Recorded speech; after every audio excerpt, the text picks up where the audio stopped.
रोजाना की तरह आज भी ईश्वर का नाम लेकर उठी थी। किचन में आई और चूल्हे पर चाय का पानी चढ़ाया। फिर बच्चों को नींद से जगाया ताकि वे स्कूल के लिए तैयार हो सकें। कुछ ही पलों में वो अपने सास ससुर को चाय देकर आई। फिर बच्चों का नाश्ता तैयार किया और इस बीच बच्चों को ड्रेस भी पहनाई। फिर बच्चों को भी नाश्ता कराया। पति के लिए दोपहर का टिफिन भी बनाना जरूरी था। इस बीच स्कूल का रिक्शा आ गया और वो बच्चों को रिक्शा तक छोड़ने चली गई। वापस आकर पति का टिफिन बनाया और फिर मेज से जूठे बर्तन इकट्ठा किए। इस बीच पति देव की आवाज़ आई कि मेरे कपड़े निकाल दो। उनको ऑफिस जाने के लिए कपड़े निकाल कर दिए। अभी पति के लिए उनकी पसंद का नाश्ता तैयार करके टेबल पर लगाया ही था कि छोटी ननद आई और ये कहकर गई कि भाभी आज मुझे भी कॉलेज जल्दी जाना है, मेरा भी नाश्ता लगा देना। तभी देवर की भी आवाज़ आई कि भाभी नाश्ता तैयार हो गया क्या?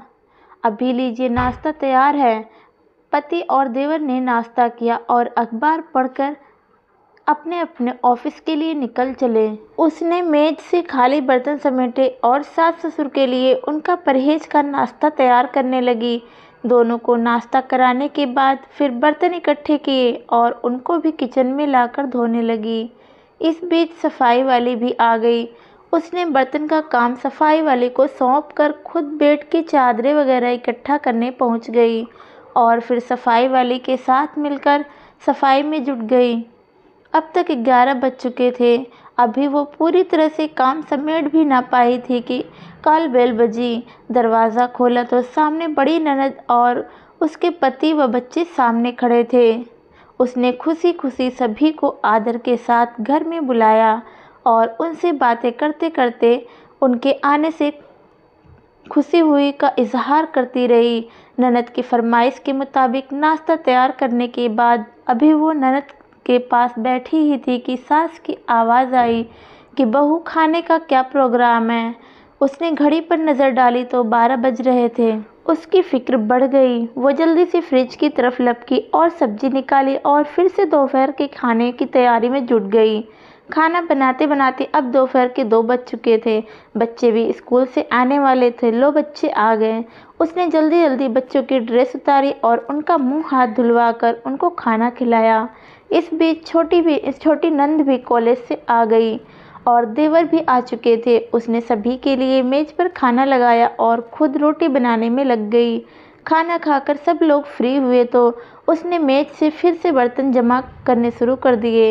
इस वक्त 3 बज रहे थे। अब उसको खुद को भी भूख का एहसास होने लगा था।